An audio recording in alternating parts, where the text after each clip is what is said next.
Hello, everyone. Welcome to the LPCast, the Let's Play cast, or the Let's Podcast, whatever you really want it to be. Again, I don't have a proper acronym. Whatever it can be. Well, no, it's still the LPCast. God, I need to The prepare for Lip this. Polyp Cast. The what now? The Lip Polyp Cast. Sure.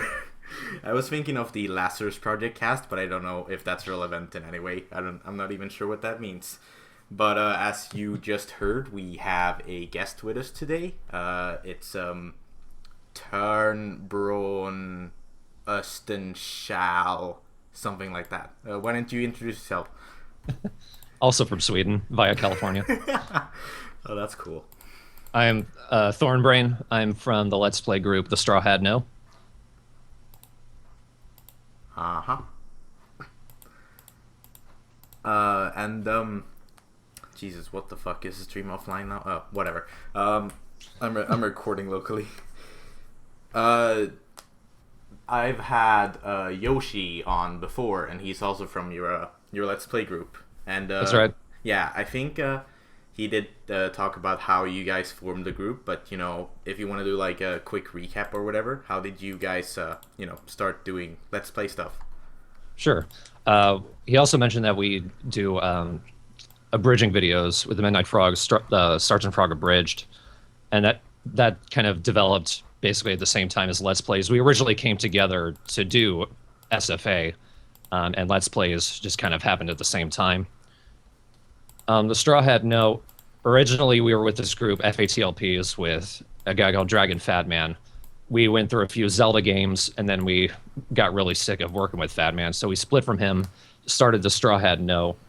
For the most part, Yoshi got the details right. It was based on his username, Mugiwara Yoshi. Mugiwara means the Straw Hat. He's a fan of One Piece. The No comes from his YouTube channel. When he tried to make a YouTube channel, Mugiwara Yoshi, YouTube messed up and it wouldn't let him save that username. So he decided to call it Mugiwara No Yoshi. And I thought the translation of that Straw Hat No was such a bizarre statement. I thought, let's use that for our Let's Play group, specifically because it makes no sense. Well, that I love the username. It's I think it's so bizarre. Like you say, it's very strange, and I think a bit of that is how I sort of flock to you as well. It's a very like easy to remember name because of its weirdness. It is pretty strange. It makes for a good avatar as well. The No with the straw hat. Mm-hmm. Yeah, I feel like that one's very like iconic too, where it's easy to remember, and I think that's one of the key features to have in the modern world of YouTubing. Be recognizable, make sure people remember you, stuff like that. Yeah. Yeah. Well, so bit of an introduction there. Are you playing any games at the moment, or do you have any like favorite games of this year so far? I'm just gonna say Bloodborne, and then I don't even know of any other games coming out aside from a couple others. I've been so dead. Like my mind is so stuck on Bloodborne for ever since I got it. Even before I got it, it took me a while. Oh wow! Have you finished it? I have. Can I actually tell a story of me trying to get the damn game? Yes, absolutely. Go for it. So I originally bought it on eBay. It was a download. I thought the person was going to send me like a code that I could put in a PSN, then I would get a copy. No, they actually sent me an account with a password. What? Yeah. Huh? It worked for a while. I mean, I got the game and I beat it on that file. Like a week later, it turns out my password no longer works. So I have to tell them I want my money back. Oh, wow. And then, still on eBay, I think, all right, I'm going to get an actual physical copy this time. So I buy one. Not a day later, that person's account goes down. Oh. And they never gave me a tracking number, so I have no idea if they actually sent it or not. But thankfully, just yesterday, it actually came in, so I finally have it. Oh, wow. So they basically made a PlayStation account and bought Bloodborne digitally and then gave you the account. Right. The first, wow, that is really shady. Yeah, I was like, okay, I know this is working. I know I actually have the game right now, but this feels easily abused. And I think that's Yeah. kind of what happened when I stopped, like when Bloodborne stopped running. Maybe that's like a new fad where, oh, send me a message when you're done with it and I'll take the game away from you and then I can resell it. Or something like that. I don't know. That would, it seems, Yeah, I don't know. it seems like, yeah, could be easily abused. But you got to keep your save data, right? I thought I did. Really? The problem was the save data was connected to that old account, Oh, the person they had given to me, and I deleted that. So I had to start over. But yeah, to hell eh. with it. I recorded some things with the old account anyway, so at least I have that. Well, that's good. At least you have evidence that you did have that old account or something like that. But how is Bloodborne? I mean, I'm a fan of Dark Souls or like Dark Uh-huh. Souls 2 specifically. I never finished the first one. I did finish the second one. Really liked it. Bloodborne looks interesting, but I don't have any interest in buying a PS4, unfortunately. Yeah, Bloodborne's really the only good exclusive it has right now. Yeah, which is I sort of follow Diabetes's rule of like a console buying a new console is that it needs at least like 3 or 4 good exclusives before I consider buying one. And right now, Bloodborne is like the only thing that I could be interested in. Right. PS4, it has a couple games coming in down the line that aren't exclusive to it, but they're also coming out on the Xbox One, and I don't want an Xbox One, so I'm just going to the PS4. Yeah, there are actually a couple of games on the Xbox One that I do want. Of course, one of them is on the PC now, and I have finished it, Dead Rising 3. But Killer Instinct still hasn't been confirmed for a PC release or so. So I mean, I'm kind of there are games on both consoles that I do want, but I'm so like comfortable with PC gaming right now, anyways. And the Wii U is offering me a lot of good exclusives either way. With Splatoon coming out soon, and then we have, a I was bunch of other going to stuff. get a Wii U Really? up until Travis bought Bloodborne and started LPing, and then I was like, all right, I know what I want for the next year or so. Oh, that's pretty. Well, I can see how that would work. I've been mostly a Nintendo sort of fanboy since my early years, and I've been playing like 150 hours of Hyrule Warriors recently, or not recently. I didn't sit down for 150 hours and play it, but I've been playing that on and off, and it's like the one game I've been coming back to even after having finished most of it, and it's a lot of fun. No, I feel like Dark Souls and Dark Souls 2, I almost literally did sit down and play it for 200 straight hours each. Oh damn. Yeah. How does Bloodborne stack up to say Dark Souls 2? Let's see. Dark Souls 2. Bloodborne has more in common with sort of the gameplay mechanics of the first Dark Souls. Dark Souls 2, it kind of lowered that barrier of entry as far as difficulty at the start of the game. Bloodborne kind of throws you into it. You no longer have a shield. You no longer have anything to defend yourself other than your own swiftness.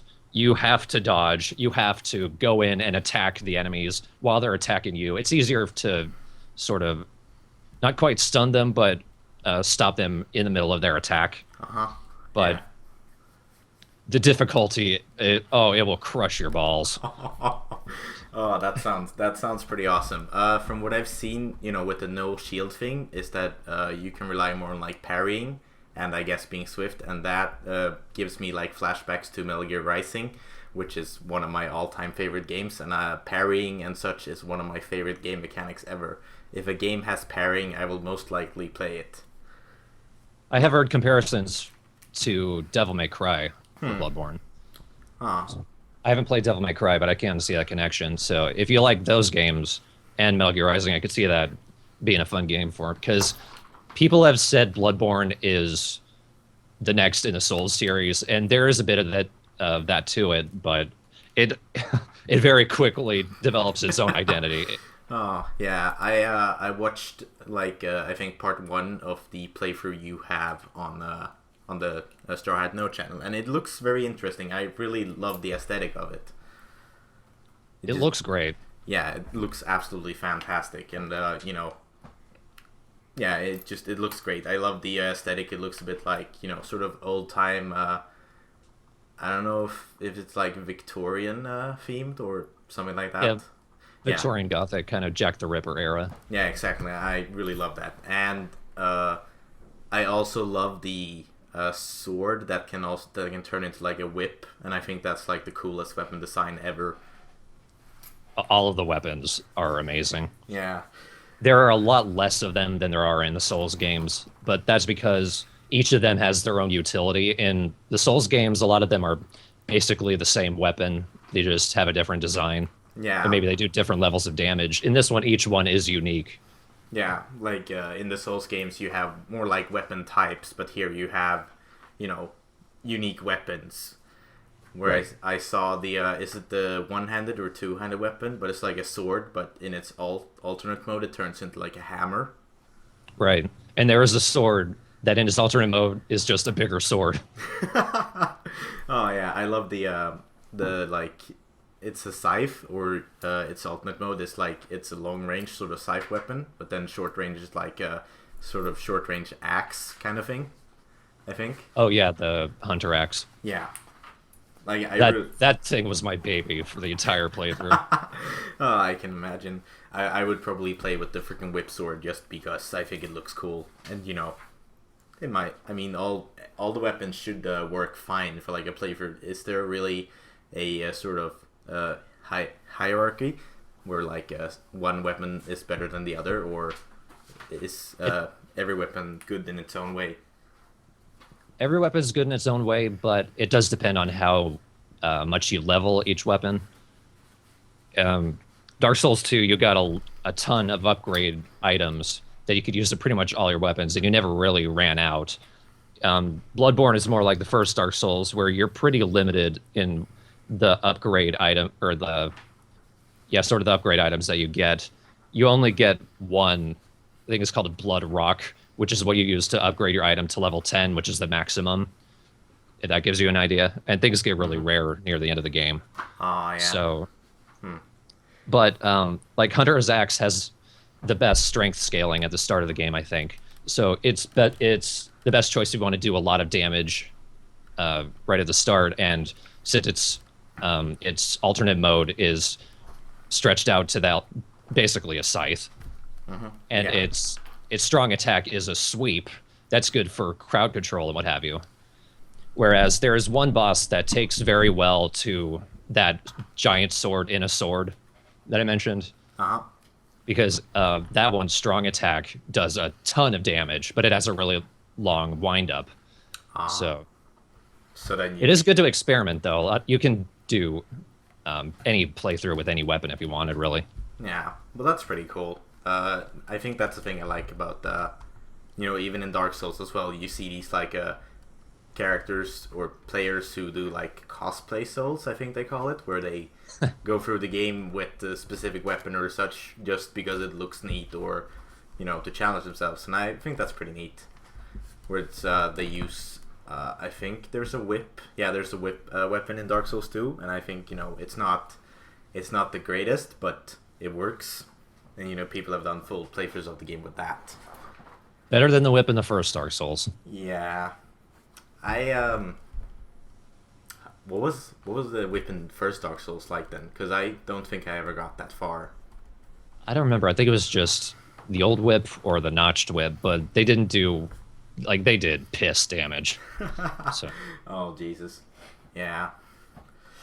But I guess enough about Bloodborne. Let's get to the topics that I have prepared for this podcast. The first being I was thinking about talking a bit like Patreon. You recently started your own Patreon, but you also have the Straw Hat No Patreon. mhm. And, just what are your thoughts on Patreon, the system? How do you think it works? When it first started, I thought it was a really good idea because patrons of the arts, it's a very old concept that's not around anymore, really. Hmm. People who give you money just like so you can live, just so you can keep doing what you're doing, and not because they want to direct what you do, but because they just want you to keep doing what you're doing because they like it. Like people gave money to all the old painters of the Renaissance or what have you. Hmm. Yeah, Um, yeah, absolutely. Like, from what I learned in history, it's the painters and stuff didn't really make a lot of money outside of that, so they had to rely on rich people giving them money to do commissions, basically, and stuff like that, right? right. Yeah. And with the advent of the internet, that concept can come back in sort of a more personal way because we have a lot of people doing not very commercially viable things on the internet. Like I mentioned, we do Sergeant Frog Abridged. We Hmm. can't make money from that. That'd be a copyright disaster. Yeah, you'd get content IDs and copyright claims up the wazoo. If we made money from it, I think we could go to court. Yeah. Is the thing. Oh, Jesus. But like the Straw Hat, no, Let's Playing has become semi-viable for making money, but we're not nearly popular enough to do that. But we do have a decent enough fan base who were willing to send some money our way to help with our equipment, and Hmm. we have benefited from that considerably. Uh, Yeah.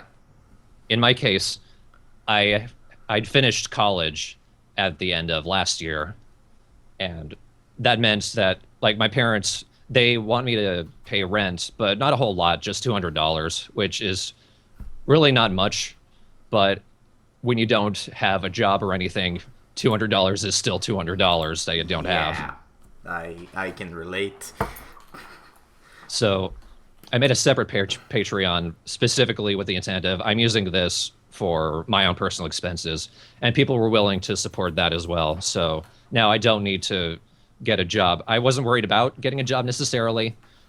I don't want to work in the service industry. I know that for sure. Hmm. Hmm. People treat those people like shit, and they have my Yes. deepest sympathies. Uh-huh. Indeed. But if I did have to get a job, that would mean less time for the Straw Hat No and the Midnight Frogs. And I love what I do. I really wouldn't want to do anything else Yeah. aside from maybe music, but that hasn't taken off yet. Yeah. But Well, it has happened. So yeah, yeah, well, I can definitely, sympathize with you. Working in the service industry sucks ass. I used to be a telemarketer, and it's just the worst thing. You call up people who are just like, they don't want to talk to you. They really don't. And then it's just like, you're forced to talk to them, and you have to shove stuff down their throat. It's not fun. telemarketers have my sympathy, Uh huh. even Absolutely. if I also don't necessarily like them. But Yeah, well, I mean, you have to think about how. Well, I mean, it gave me a whole new perspective actually being one for a full week, which was the worst time of my life, pretty much. But yeah, you have to think about how they don't actually, maybe they don't want to do this, or maybe they can't really get another job, or they're doing it for the experience so that they can get a better job, stuff like that. right, Yeah, but no, yeah, I absolutely support the idea and the execution of Patreon, making it so that people who really love doing artsy stuff, or let's plays, animations, stuff like that, stuff that either doesn't make a lot of money on its own, like say animation, which can take a long time to get out a good quality product, or game development where you don't just release a half-assed thing.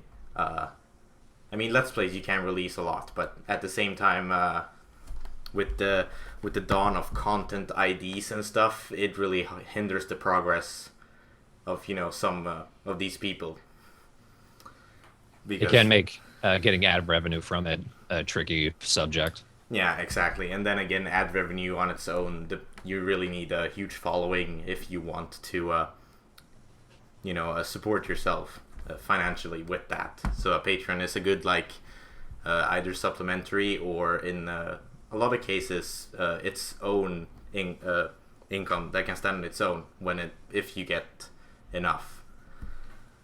Right. Yeah, I don't know. I think I think that's really good, and it also allows for people to evolve in their content creation. Getting new equipment, stuff like that, which I think Right, is. that's definitely happened for us. Uh huh.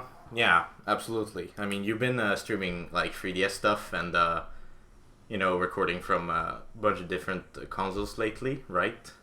Right. Yeah, which wouldn't have been possible or would have taken a bit longer if you didn't have the support of patrons. Oh yeah, we definitely have them to thank for most of what we're using right now. Like from everyone's respective capture devices to even a couple of consoles, both my and Travis's PS4s are thanks to Patreons. Yeah, which is really impressive to I think it's a very like fantastic thing to excuse me. It's a very fantastic thing to see all these people chipping in, and it really builds the sense of community as well, that you feel like you have a fan base that's that's there, and that's likes your content enough that they can support you in such a way. Definitely. Yeah. I was thinking, there's definitely a lot of good usages of Patreon where, people offer, lots of perks and, or, it doesn't even have to be a lot of perks, but, where they do a lot of content and they, evolve their content as well, like you guys. And I would say, well, I mean, you guys are mostly, I guess, Chip Cheesem. Chip and Ironicus have done it lately too. Their Patreon is hugely successful, which is pretty awesome, and I love their content as much as I love yours. But there's also a lot of like bad usages of Patreon, where there can definitely be an abuse of the system with people just like taking money, getting lazy, or stopping the creation of content altogether once they feel they've gotten money. I don't really have a lot of examples of this, but I can see it happening. I mean, I've definitely seen people who have gotten money for Patreon and then promised perks and stuff, but they haven't got followed through on them, which is definitely a poor use of the system in a sense. Mm-hmm. And I will admit, we have kind of failed in a certain aspect on that. We do owe some fan art to a few people, but our artist Olivia, my girlfriend, has been super crazy busy, and also we have a podcast perk that we haven't followed up on since like before Halloween last year. So we've got some Oh, catching wow. up to do. Yeah, absolutely. I guess it's understandable if you get backed up with a lot of work.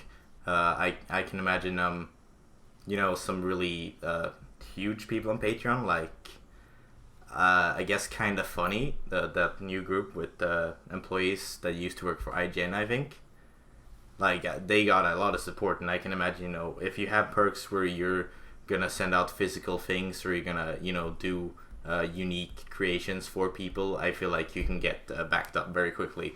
And I mean, I think that's a very like acceptable sort of excuse, or acceptable in the terms, because if you get a huge backlog, then and you're only one person or a group of people, you can't really balance the work in such a way that you can get everything out. So I think Right. that's all right. But It's understandable at the very least. yes, I do absolutely. think when you're coming up with your perks, you got to keep in mind what you have right now, not just what you will have once the patrons come in. Yes, absolutely. And that actually brings me to another point with using sort of Patreon milestones. Uh, from some people, we talked about the whole like getting new equipment and stuff, but I see a lot of Patreons where now I don't know if you did this or if you did similar to it, but where you had a new equipment as a milestone. Did you do it as a milestone? We did do that for a headset for Travis and Yoshi's capture card. Oh yeah, right. But uh, Jesus, what was I gonna talk about? Like, I think I've seen, like, normally I feel like with a milestone like that, where it's like equipment where it has a fixed cost. Uh, I mean, in some cases, I feel like you could probably do a sort of thing where you set it as a note in the Patreon page that says, we'll be saving money each month for this equipment and stuff. But I mean, I see some patrons that do like ridiculous amounts of money. One in particular, Darkside Phil. Not really gonna talk about him too much, but he had the thing where he has a milestone where he's going to get new like audio equipment. But then in the note it says like, I will take half of the money for my own personal expenses, and I feel that's sort of cheating the patrons out of their money in a sense. I don't know. I feel like milestones especially should definitely be more, in my opinion, focused on like the content creation, or maybe going double updates, or stuff like that, new series.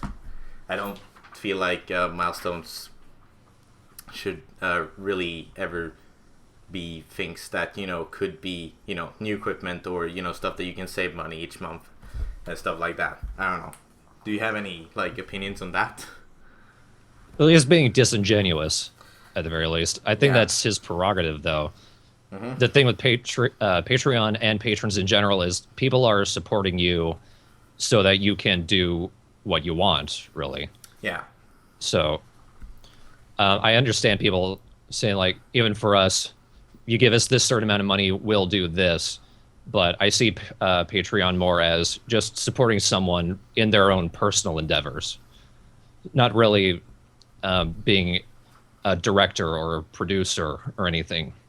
Just donations. When it comes down to it, it's just a donation process.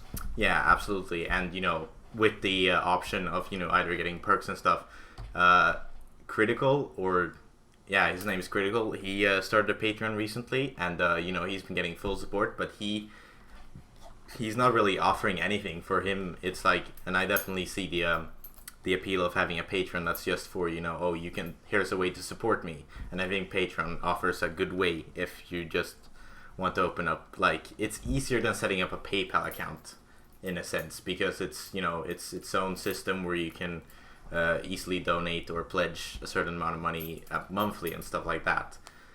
And, even Jim Sterling also has a Patreon. I'm just listing off a bunch of other people, but he doesn't really offer like anything groundbreaking either, but it's still very nice for support and stuff like that. Patreon has multiple uses depending on who's using it. Like, I use it for personal expenses. I know Slow Beef uses his just as a tip jar. Yeah. Chip and Ironicus use theirs to sort of supplant. At the time, Chip was freelance. Yeah. Right now he's got a job, but with Volition. Right. Yeah. Developers of Saints Row. Yeah. Which is pretty cool. Which is really cool. I watched one of their streams yesterday, and it was really neat just seeing Chip there. And we finally got to know his real name. And it's not Hank. Go figure. It's not Hank, which honestly I thought it was, because TV Tropes, I think, had something on that. Right. Yeah. Well, I mean, he uses it everywhere. You'd think maybe it's his dad's name. Who knows? Oh, that would be nice. Or it would be cool. I'm expecting Saints Row 5 to be a Hank the Chog fan game. Or at least a costume. I mean, that would be pretty neat. But it will. Well, he's not a dev or an art designer. No, but he's a video editor. But there you go. Yeah, he helps out with the streams and stuff, and it seems like everyone there really appreciates his work. And kudos to him. It's pretty cool that he managed to land a job at a pretty big game developer too. Living the dream. Indeed. Living the chog.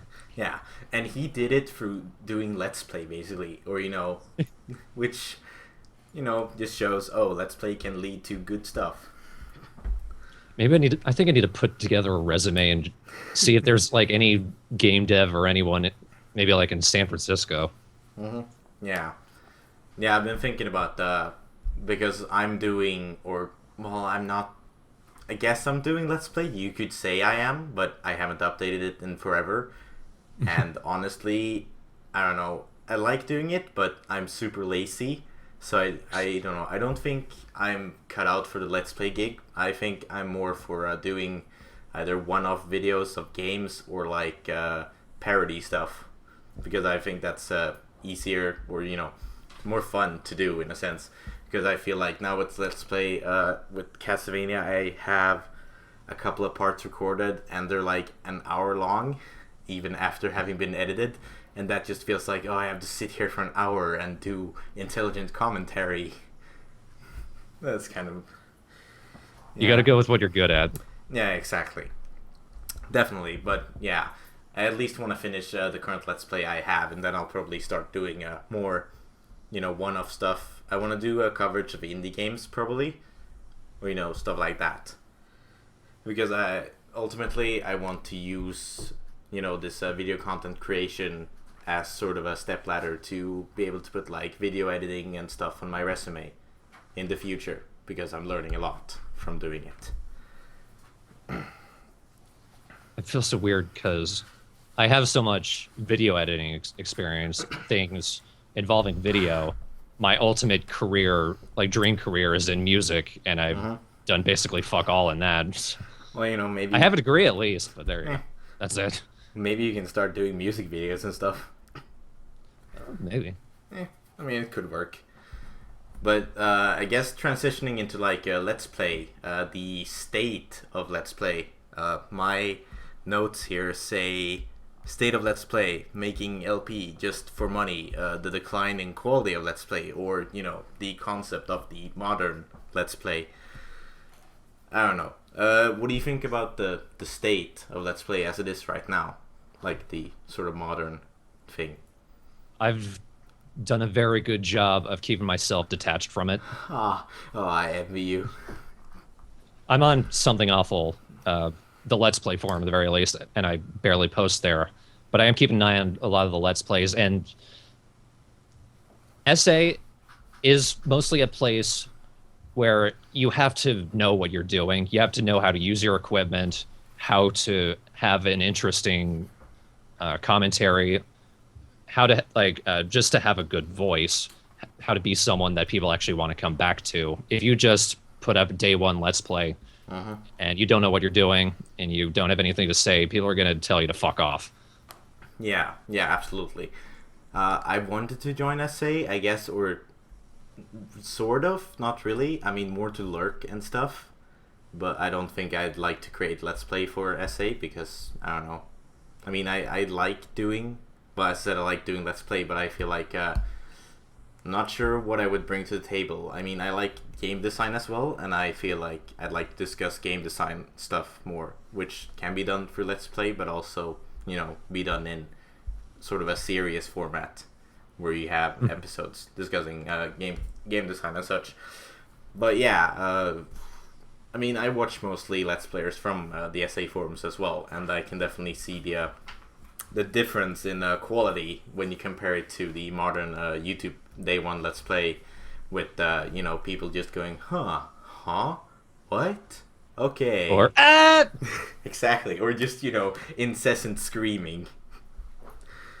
What sells is not always what's good. No, exactly, and I feel like that's sort of what's led to the decline in Let's Play, because a lot of people just see what's popular now and what's getting the million views, and then they sort of copy that, and I feel that's... I don't like it, but I can definitely see why it's big. I can't. Really? Well, to me, I just feel like it panders to the lowest common, denominator, the sort of most impressionable audience, in a sense. Children. That's a better way of phrasing it than lowest common denominator. Lowest common denominator is oxygen. Well, let's make a Let's Play for air then. No, but and then I've seen a lot of Let's Players who used to do pretty high quality stuff, but then the concept of money was introduced, and then their quality just sort of started declining because they figured, I can churn out whatever and people will still watch. I feel that's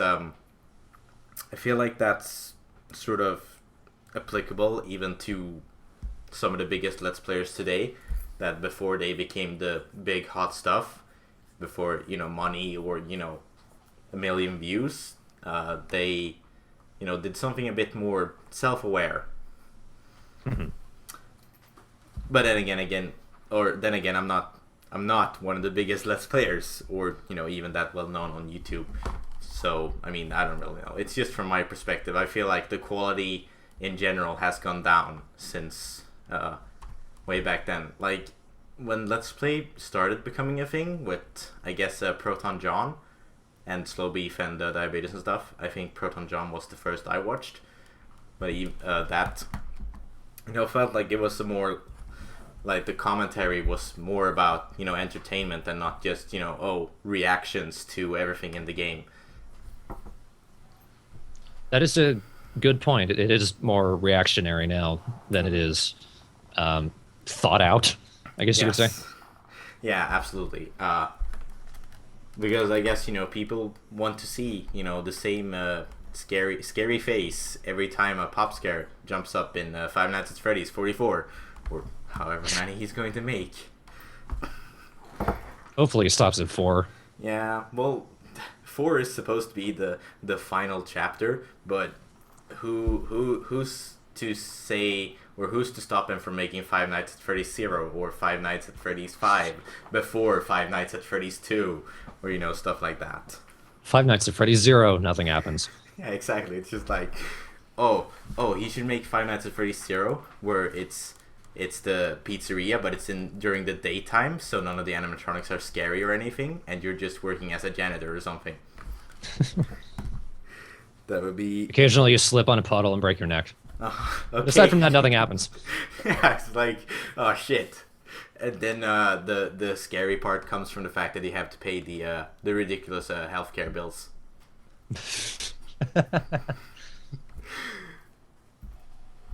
Yeah. Well, Friday Nights at Freddy's is set in America, isn't it? Yeah, I think so. I mean, there you go. It's based on Chuck E. Cheese, right? And that's an American thing. I think so. Yeah, of course. I don't have to deal with healthcare in Sweden. It's like, I don't know. Good. Yeah, it's good. I think you can safely stop there, and it's the same in Canada, I believe. Yeah. Yeah. So I mean, that's pretty good. Healthcare. Wow, what a thrilling podcast topic. No, man, Canada's better than us at everything. That's why we make fun of them so much, because we don't like to admit it. Yeah, I've definitely seen. I've always sort of wanted to visit Canada. I feel like I've never spoken to someone from Canada who's not nice, which is I know it's just the stereotype of Canadian people are nice and they say sorry for everything, but honestly, I've never spoken to a mean Canadian, and I've spoken to 4 Canadians, so That's not a big pool. No, definitely. But yeah.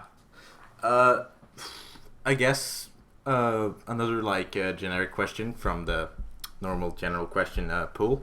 How did you get into gaming? I just kind of started when I was a kid. We used to have a Game Boy, the original kind of white brick. And it was just laying around the house. I think the very first game I ever played was Toy Story for it. And I also played Killer Instinct on a Game Boy, and I loved those games. On the Game Boy? Yep, the original Game Boy. Did Killer Instinct work well on the Game Boy? Wasn't it really blurry visually? Pretty much all the games back then were. But I was a kid. I didn't know what was bad or not. The first time I realized a game truly sucked was Quest 64. Oh, God. Up until then, I loved everything. Oh, Jesus. I used to emulate Quest 64 when I was younger, and even back then I was like, oh, this is just a slog. It's so boring. It's like you walk, and then it's like, oh, this combat system is confusing for an 11-year-old. And I used to rent all of my games. And I could only rent one at a time because that was as much money I had from allowance. So I was stuck with this game that I didn't want to play for a week. Huh. Yeah. Yeah, I've heard stories like that too. Quest 64. And it was overhyped in magazines and stuff. It was it's going to be the huge RPG for the N64. And, stuff like that. But then it just came out and it was very subpar. It was very thin. Absolutely. At the very least, I did like the magic system, like not the implementation, but I did like the idea of being able to like stack magic. And I think that there are probably games that have done it way better, but I only know of Quest 64. Of course, the way they did it was terrible in the sense that the level 5 Earth spell is the same as the level 1, except that the projectiles are bigger. They still do the same damage though. Level 20, you get a bunch of rocks. Yeah, exactly. It's like level 1 you get a water pillar, at level 5 you get 2 water pillars and stuff like that. It was done really poorly, honestly. But I do like the concept of like stacking magic or chaining magic or leveling up elements and stuff. And it's probably something that I will put into a future game I'm making or something like that. Implement it better, please. What? Yes, yes, yeah. absolutely. No, I'm gonna copy it spell by spell. I'm just gonna make Quest 64 in 2D, which actually would probably work better because then you wouldn't have to worry about being able to hit stuff with your spells because they would just go forward. Stuff like that. Level 1, you get a rock. Level 5, you get a green rock. Yes. But yeah. How did you proceed into like the gaming scene? I suppose after Game Boy. I think it was age 5. My grandpa bought me an N64, and he came with Diddy Kong Racing. I played that game to death. I remember I thought I was super good at the game because I could actually like breeze through the first course, not the course, the first set of races, and I would lap all of the characters a ton of times. I went back to the game later. I realized it's just because the game doesn't have any rubber band AI, so all the racers suck.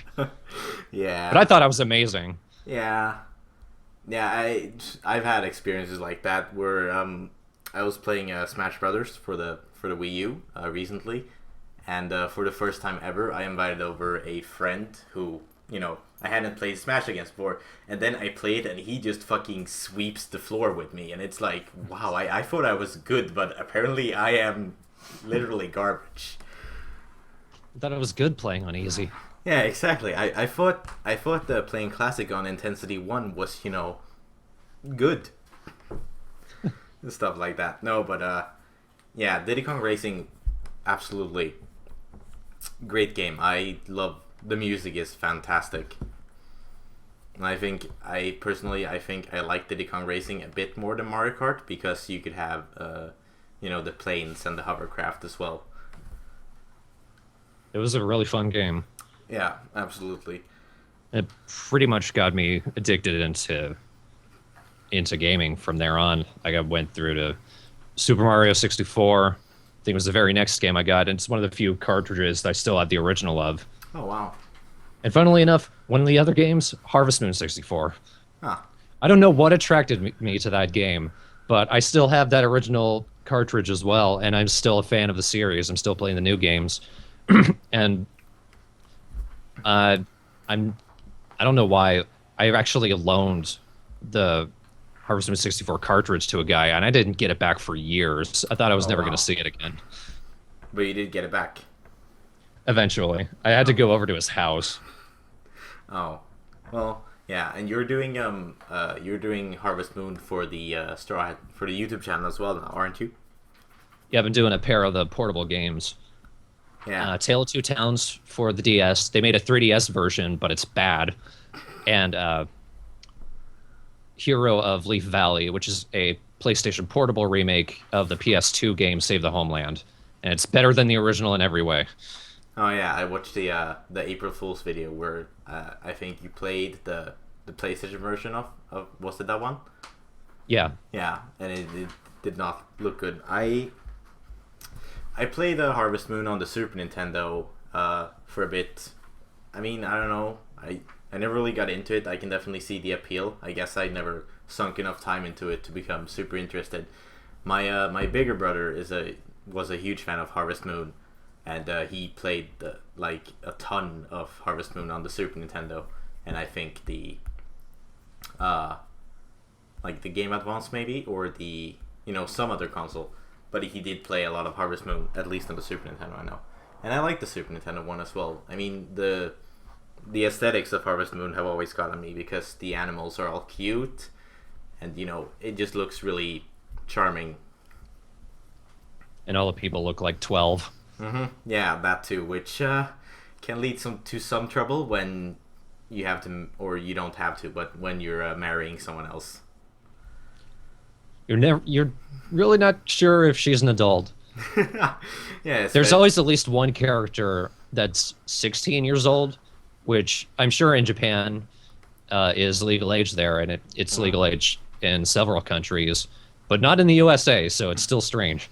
Yeah, Sweden has the age of 15. I think Spain is 13, which is fucking crazy. That's too low. Yeah, it's 15, maybe I'll give you that. Yeah. 16 is about the cutoff point. Yeah, I mean, I don't know. Spain 13 though is like Jesus, and I think it's 13 in Japan too, which explains some of their weird fucking shit. For some prefectures, at least.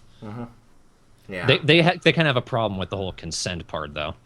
Yeah. It's a cultural thing. If you come forward with someone has abused you in really any capacity, it's your family's name that gets rung under. Yeah. They have some cultural issues to sort out. Yeah, absolutely. Yeah, Japan is weird. Yeah. Yeah. Speaking of like Diddy Kong Racing, I think I don't know if you've looked at this recently, but I think it's very topical. The ukulele, or the spiritual successor to Banjo-Kazooie, that's started on Kickstarter like yesterday. And they're already past $1 million. Yeah, They're past £1 million now.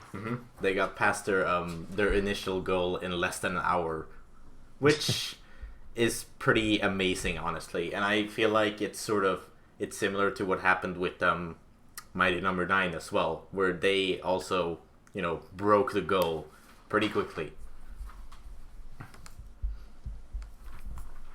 And Yeah. I think this is a cool thing because I do love Banjo-Kazooie and Banjo-Tooie, and I really wanted to play Nuts and Bolts. I've been following Dexo1's Let's Play of it on SA, and he's thoroughly convinced me it's not a good game. Yeah. And recently, Microsoft did this thing. I'm still not sure if this is actually coming out, but there's a Kinect thing with Banjo now. Oh, yeah. And it looks like they don't give a shit about the character anymore. So it's like, you know what? Bring on this basically Banjo-Kazooie as close as they can get without being sued. Yes, absolutely. I think what they've shown so far, the characters, the environments, it all looks like basically taken straight out of Banjo-Kazooie or Tooie, or at least the very same aesthetic style. And I think that's amazing, and I'm really looking forward to that game. As for Nuts and Bolts, I had the same sort of thing where I really wanted to play it because they made a really cool looking trailer for the new Banjo-Kazooie game for the 360, which became Nuts and Bolts, but the trailer made it look like it was going to be a traditional sort of Banjo-Kazooie game. Well, the trailer didn't show any actual gameplay, didn't it? No, but it was like a conceptual thing, which the hype machine, whatever. I was like really young at the time, but honestly, it looked amazing. I was like, oh, I have to get an Xbox 360 for this, and then I didn't get a 360 because of that. I did eventually get a 360, but it was not because of that. And then I saw reviews and gameplay of Nuts and Bolts, and even then I was like, oh, this looks pretty neat. I mean, it's called Banjo-Kazooie. It's not really a Banjo-Kazooie game, but the vehicle stuff looks nice. But then I saw reviews and stuff, and it's just like, oh, the vehicle stuff is just bad. Yeah. It looks like a game where you have to make your own fun, and that's perfectly cool. But then they kind of go and screw it up. There's several missions which are Log's choice. Log is one of the characters, and you need to use his vehicle, and his vehicle always sucks. So you can never like it's not a good way to show off your skills with the game because your skills should be related to your ability to make a good vehicle to do this mission. And all the missions are basically the same. Yeah. There's a shit ton of racing in a circle, and they all look like crap. I think Jontron sort of put it well, where it like feels like it started out as a Banjo-Kazooie game because you have these expansive sort of overworlds and stuff that you can run around as Banjo-Kazooie, but then they sort of just shoehorned vehicles into it. It could have been something good, but then I guess they went down the wrong path, and they make fun of the whole people don't want platforming now, they want guns and vehicles and stuff like that. And Yooka-Laylee has proven them wrongs. Yeah, and it's like the whole thing where it's like, the executives or the producers of the producers are like, oh no, they're the ones who think that way, but then developers prove everyone wrong. Yeah, execs should not be the ones making decisions half of the time because they're not actually down there in the dirt learning any of this shit. They're the ones who decided people don't want 3D platformers, don't make any more 3D platformers. Nobody's playing 3D platformers because there aren't any being made. Yeah. Now we've got one coming out. People threw their money at it. Yeah. And personally, I have not put money towards it. I would like to, but I'm poor, so that kind of sucks. But I will definitely be getting the game once it actually comes out because it looks amazing. I'm not sure about Mighty Number 9 though. I mean, at first it was kind of the hype machine with like, oh, it's Keiji Inafune and he's gonna make basically a spiritual successor to Mega Man. But having seen a lot of like beta gameplay and stuff, it looks neat, definitely. But it just doesn't really feel like, like we're getting what we paid for, in a sense. It's a leap of faith, really. Yeah.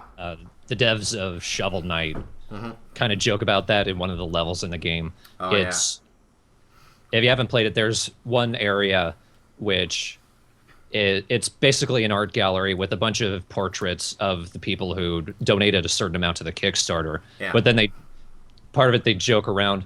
You go inside, the door locks, and you have to fight a bunch of ghosts.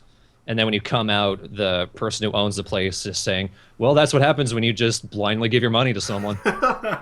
Yeah, definitely. No, I have played Shovel Knight, actually. It's a really great game. It's definitely one of the shining examples of a Kickstarter game, like, going really right. And it's, probably one of the best games I've played in a while, especially in that genre. It was definitely one of the best of last year. Mm-hmm. Absolutely. Yes. It so knew exactly what it wanted to be. Mm-hmm. The only problem I have right now is that they have the Battletoads thing in Shovel Knight, but it's only for the Xbox One, and I don't want to buy an Xbox One. But I really want the Battletoads stuff. So there's that. But honestly, I don't know. I mean, Shovel Knight is a fantastic game, but Battletoads, I don't even know. But yeah, definitely. I feel like I definitely have trust in the developers of Yooka-Laylee because they're all like the spearheads of Rare, which they made games in the past. I definitely feel like they can probably make something excellent once again. They seem to have learned from the mistakes that they've made. I'm not sure what they think of Grab by the Ghoulies. I know people didn't really care for that, but they definitely know people didn't like Nuts and Bolts. Mm-hmm. Yes, definitely. And I feel like a lot of those people, the people who are doing Yooka-Laylee, are also very active in social media and stuff. So, I mean, Grant Kirkhope tweets all the time. Yeah, and he makes funny videos as well. And he's very active with, I guess, collab stuff.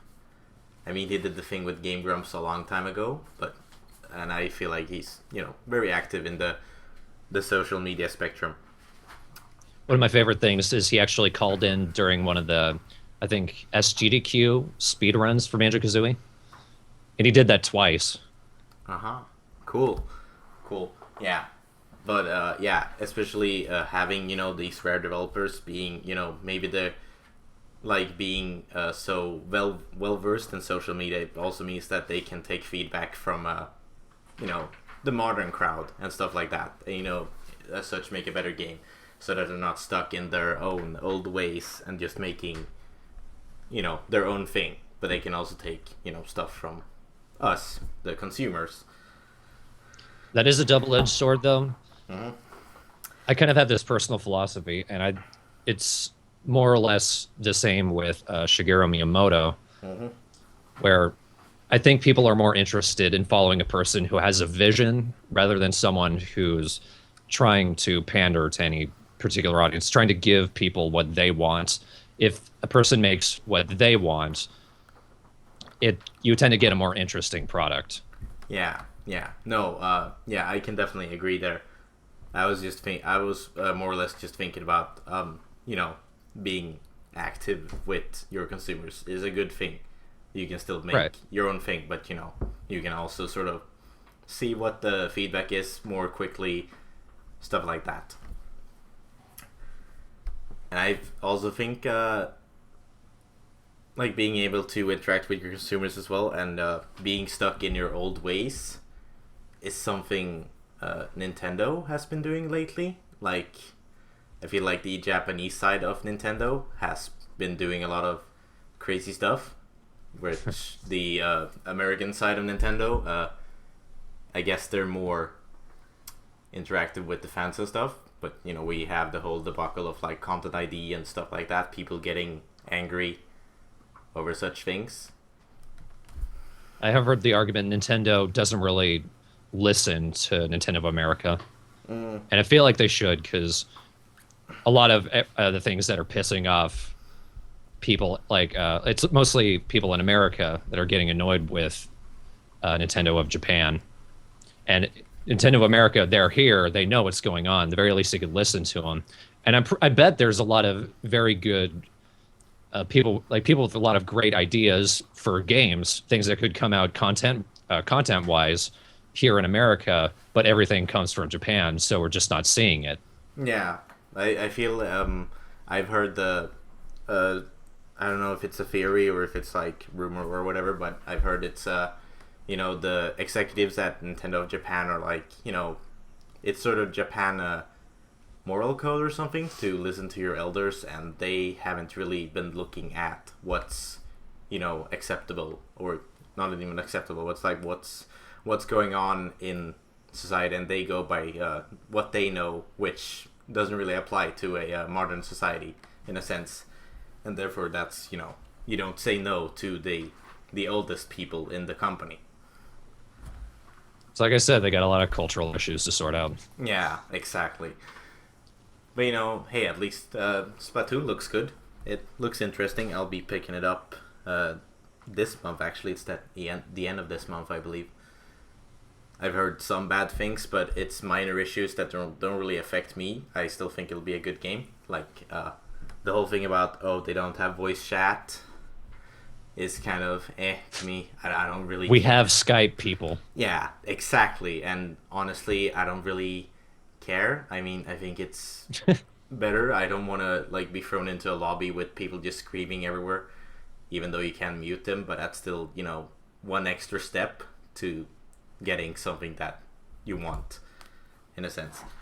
And I mean, if you're gonna play with friends and stuff, you can just talk over Skype, whatever, which is what I do whenever I want to play Mario Kart. Anyways, I just open up a Skype room with my friends, and then we can talk whilst playing Mario Kart, stuff like that. Right. Yeah. Yeah, Splatoon I haven't been following. I did see a little bit of it when they premiered it at E3. And it does look interesting. It's one of those things I'm going to wait until it comes out before, like, I mean, obviously I don't have a Wii U anyway, but I would probably consider it if I did get one, because it'd be interesting to see Nintendo's take on what's commonly such a mature Xbox 360 genre as an FPS. Oh, yes. Yeah, absolutely. I feel like, to me it looks really interesting. It's like it's not about killing a bunch of people or getting the most kills. It's about working together to cover a map with paint, which it's pretty neat. It's kind of like a King of the Hill thing, except that the hill is the whole map, stuff like that. I think it's And people neat. are jellyfish. Yeah, exactly, or squids, or whatever, and you can turn into a squid, and it's spawned a lot of creepy art. Like a lot, and that was like from the launch, which is crazy. People are creepy, and I'm not sure how to feel about it.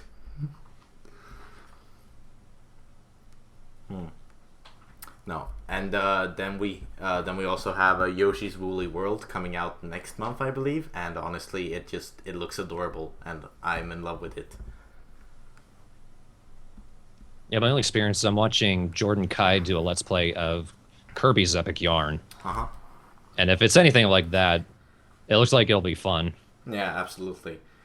And considering the whole like sort of downfall or decline in quality of the Yoshi games lately, Yoshi's Island DS, Yoshi's New Island on the 3DS have been pretty poor, I think. I mean, I played Yoshi's Island DS. I have not played the one on the 3DS.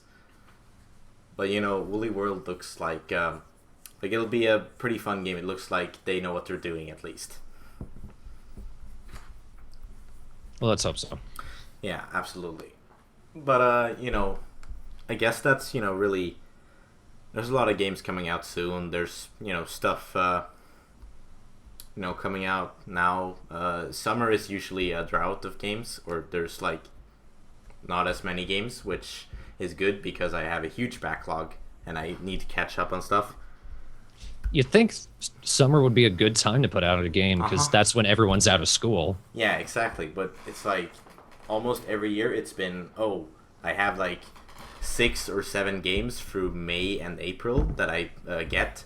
And then like summer it's like, okay, nothing. All right. But I already finished these other games. So yeah.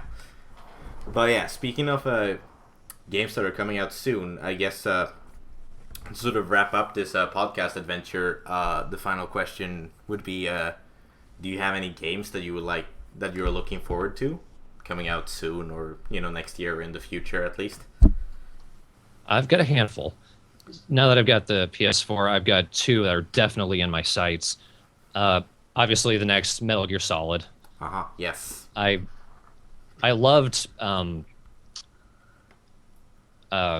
name stuck in my head, Peace Walker, when they did the HD version for the PS3. And that was super fun, just kidnapping people. Okay, now you're mine now. And you can do that on such a huge scale. And it looks like they've done a lot of really interesting, a lot of really different things with the game mechanics. And I'm looking forward to see where that goes. And also just to kind of fill in sort of these empty spots in the story with Big Boss. And also, Chip's stream of the demo of this got me super interested in it, which is strange because I usually don't give a shit about this series. But Final Fantasy 15. Oh, yes. It looks really nice, honestly. It might actually get me to get a next-gen console unless they decide to release it on like PC a year down the line or something like that. But it looks amazing, and honestly, it might be the first Final Fantasy game I've been genuinely interested in since like Final Fantasy 9. Yeah, I was briefly interested in Final Fantasy 12 until I played it and realized it's still turn-based. And then I kind of was just like, well, I wanted the game. Turn-based RPGs I don't usually care for, partially because they're also random encounter games, and that tends to just stop the game dead in its tracks, and I lose interest really quickly. Yeah. Final Fantasy 12, you could see all the enemies out on the field, but it was still turn-based, so it felt like the combat was even more clunky as a result. Yeah. Final Fantasy 15, it's more of like kind of the hack and slash gameplay. It's active button pressing, so that's good for me. What really interests me is just how utterly stupid it is. Oh god, the boy band. You're this Japanese boy band, basically, except you're a royal, you're a prince. One of the guys is like this soldier friend of yours who's a complete moron. The other guy's a butler or what have you. And then the other guy's this big burly best friend of yours. and you're all dressed in these latest French design fashions. You got huge hair. The one dorky kid, he's basically, he has Cloud's hair, except he seems likable. And you're off on a road trip trying to get away from these people taking over your country. Yeah. And what really sold me, just for how weird it was, is that you have camping equipment that is specifically sponsored by a camping company. Yeah. And I was like, okay, I want this game now. Yeah, I saw This that. is amazing. I saw that in the demo, and I love how it seems like they're not taking themselves seriously at all, and that absolutely appeals to me. I want something that's like really campy and stupid and fun, and just looks like, oh, they're delivering on all those fronts. And it looks really fun. It definitely looks like a lot of fun. Absolutely, they like, for what it's worth, the characters, whatever, kind of blandly designed. I guess they all have the same outfits. But, you know, they at least seem like sort of interesting characters and stuff like that. The world also seems, you know, fun. It'll be interesting to see how they deal with, like, because they have cars now, so it's like a modern world. Right. So, you know, it'll be fun to see how they deal with that, if they still have, like, magic, which they must have because it's Final Fantasy, and, you know, stuff like that.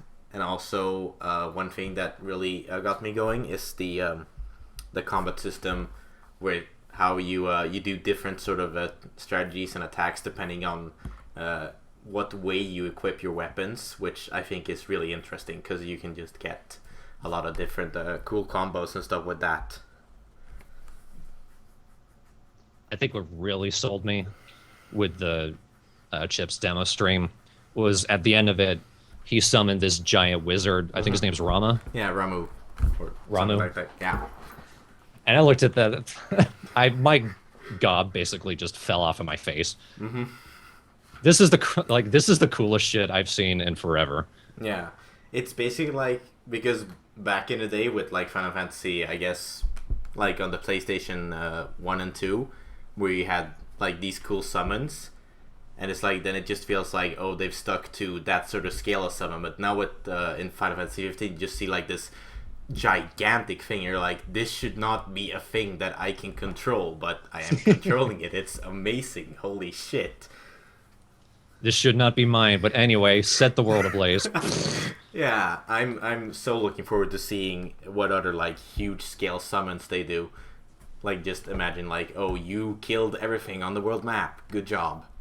I'm sure they're going to pull back the power of it. Yeah, most for the main game. It was probably for the demo, but but I still hope to see, like, you know, at least something on that scale. Like, maybe not something that, you know, is super powerful, but, you know, it'd be cool to see, because Rama was just a giant basically. Right. You know, imagining having the other summons like, I guess, Ifrit and Shiva, like, sort of the same. I don't know. It looks amazing, which is, you know, cool. And, you know, as I said, hopefully maybe they'll release it on PC, I don't know, or, you know, or I'll just have to sell down and get either a PS4. Is it exclusive to the PS4, or is it Xbox One as well? It'll be on the Xbox One. Yeah, we'll see. I mean, at the same time, I have games I want on both consoles. We'll see. It also depends on my income, of course, but yeah, at the same time, yeah, I'll figure something out.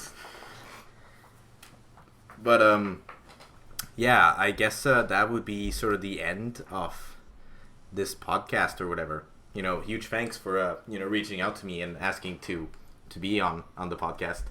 It's a great honor. Thanks for having me. This was a lot of fun. Yeah. This is the traditional part where I say bye. See ya. Bye. Oh, that's excellent. Well, you know, huge thanks to him, or to Austin or ThornBrain for being on the show. You know, if you're listening to this on YouTube, then whatever. This is totally incoherent, but this episode will be up on Wednesday, the coming Wednesday, which, whatever. Okay, bye.